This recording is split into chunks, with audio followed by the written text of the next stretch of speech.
Well, this week I decided to Google what are the top 10 worst ways to die, and I want to share these with you.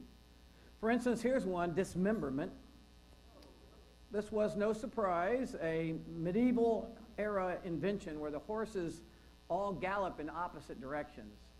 Yeah, that would not be a fun way to go. Poisoning, they say that the pain of the convulsions is supposedly just unbearable.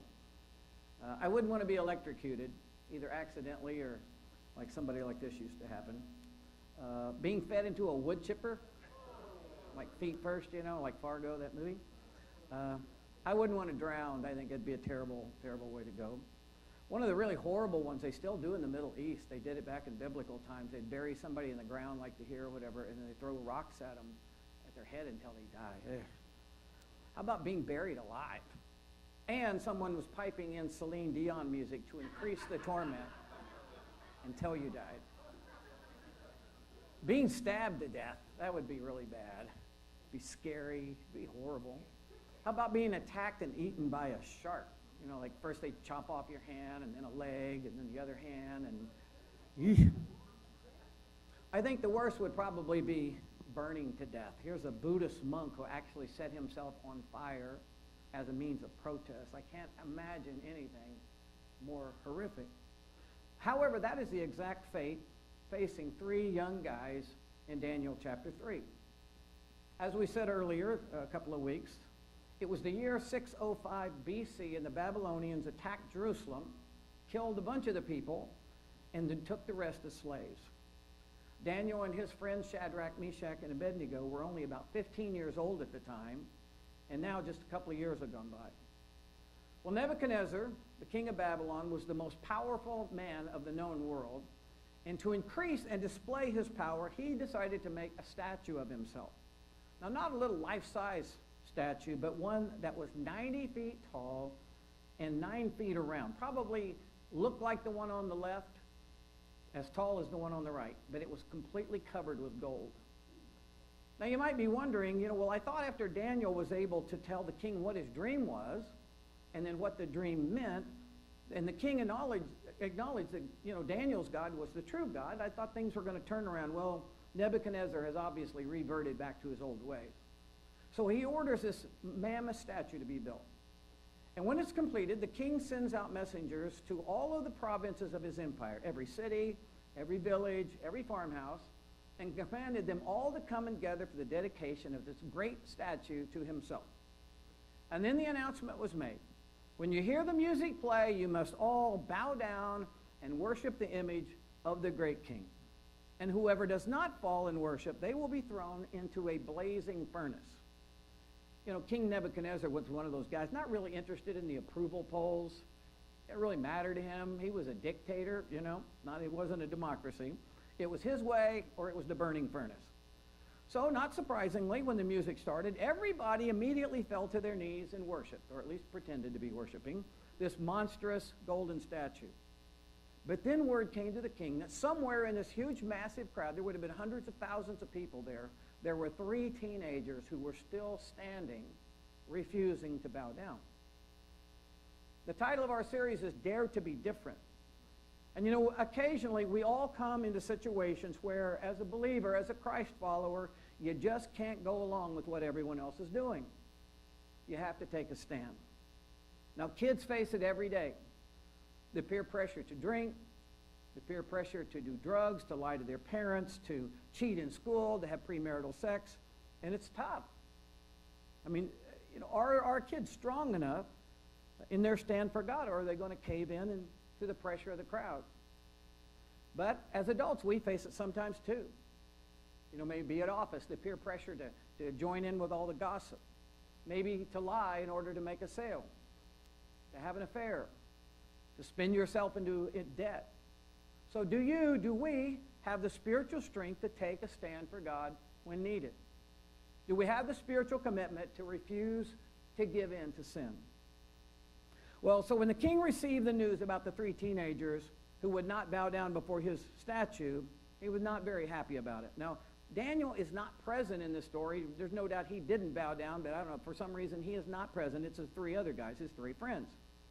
So the three teenagers were brought in before the king, who says to them, hey, what's wrong with you guys? I mean, is this really that too much to ask?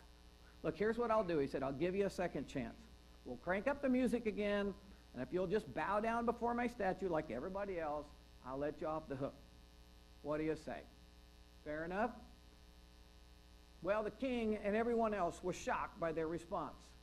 They said, well, we appreciate your offer, king, no thanks.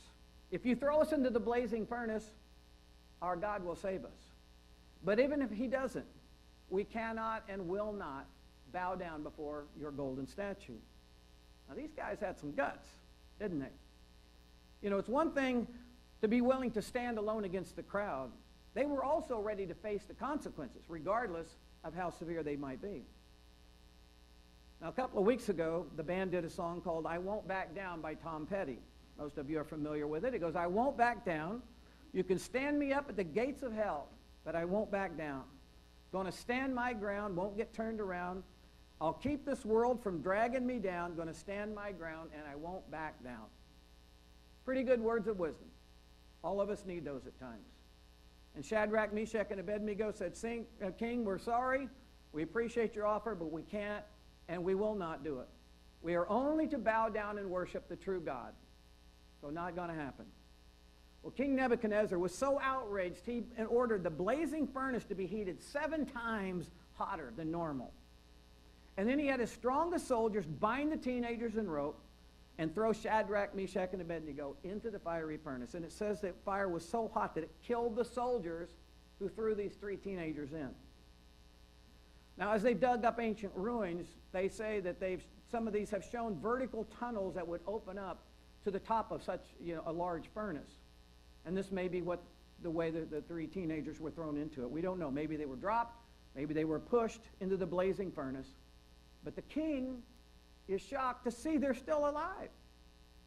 Somehow they're not burning up. And what's more, there was a 4th man in the fire. Now, most Bible scholars believe that 4th man in the fire was none other than Jesus himself, making a very rare Old Testament appearance to honor these 3 brave teenagers who had so boldly taken a stand for God. Now, some artists have tried to depict, what this scene might have looked like. I like this next one where they're all smiling, look like they're kind of having a good time and stuff. But the king can't believe it. And Shadrach and Meshach and Abednego came climbing out of the blazing furnace. Not only were they alive, they weren't burnt, their hair wasn't singed, they didn't even smell like smoke.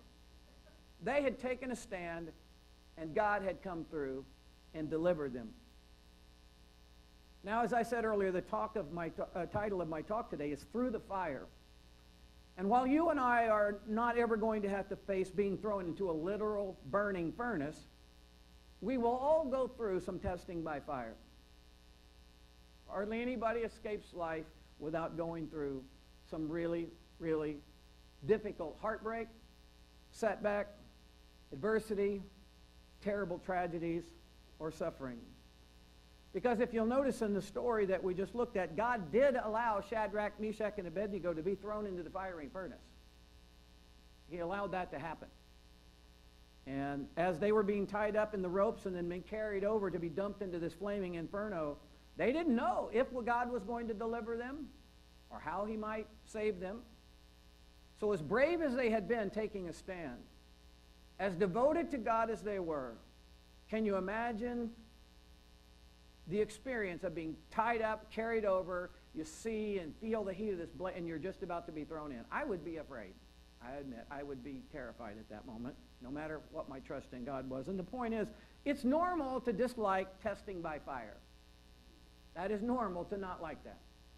And it's okay to be afraid when you think the plane that you're in is going down. It's okay to be afraid. That's not a lack of faith.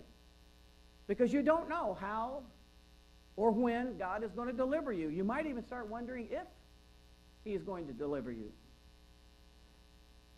Now, right now, I want to do something for a few moments, a little audience participation. This is not an exercise in, what's your favorite color or what's the worst movie you've ever seen. This is a lot more serious. This is about a blazing furnace or fiery trial experience that you have gone through at some point in your life. Again, this is not about the time you got up and stubbed your toe on a piece of furniture in the middle of the night. That doesn't count as a blazing furnace experience. Most of us, if we're fortunate, will only go through 3, maybe 4 of these kinds of things throughout the course of our entire lives.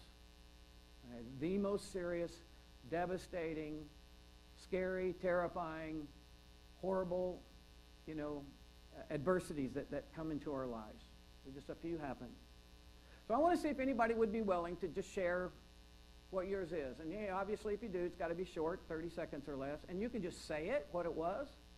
You can explain it a little bit, or you can just say it and you don't have to explain it. You can just say it was this. And most of us will probably understand. All right?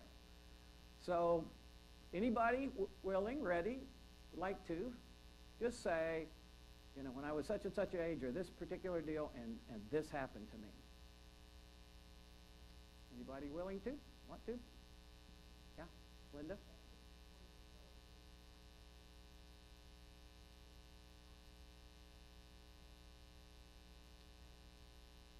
Yeah, her husband, Greg, passed away also of cancer, and you were 54. How old was he? Just about the same?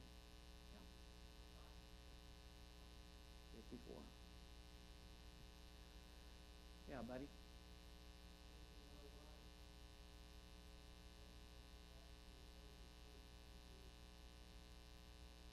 Yeah. Most of you didn't know Greg. I knew Greg, but that was, earlier. That was, how many years ago? How's that been now? Like 14. But most of us knew Terry Haney, and she's the only person I knew that was at Woodstock. But Terry was one of the sweetest people you ever meet, and that was a tough deal. And Buddy's kids really rose to the moment and were great. But that's hard after 44 years or whatever. Anybody else? Yeah, Lisa, go ahead now.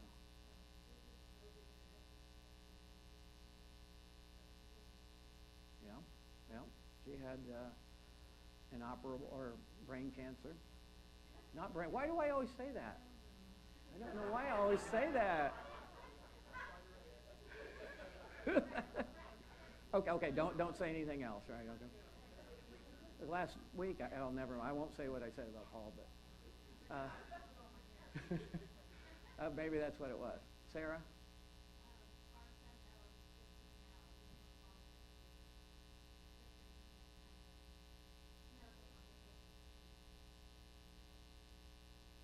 My parents said I almost didn't make it. You guys know that?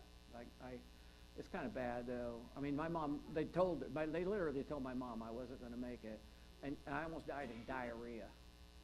It's like on my tombstone, died of diarrhea. That would not have been real.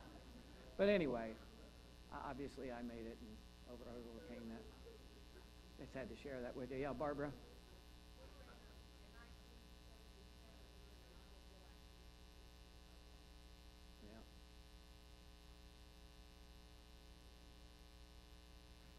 Yeah, they talked about when they went to see the car the next day, and this is like, there's no way anybody, should have lived through that. Anybody else? A couple more of something that Kelly has talked before about her daughter Katie and was born with.